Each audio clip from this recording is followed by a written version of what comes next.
Má každý čokoládku? Má. Odštartujte nás.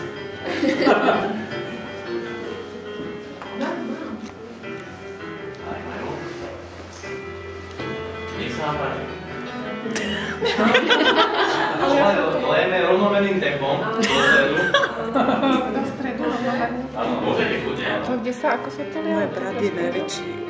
Keď uvidíte, že sa vám tam robí v strede taká dierka, pomalinkými slušnými pohybmi, doľava alebo doprava, každý už zvlášť. Miňo trošku rýchlejšie dole. Dobre. No, pán Fabián je šikovný, ten vidím, že už máš v tom prax. Dámy, nebojte sa, mladá pani, kľudne lejte. Rovnomerným tempom. Pomôže vám to. Dobre to robím. Nenáchodím to ešte. To sa celé roztopí? To sa Hej. cítim niekedy?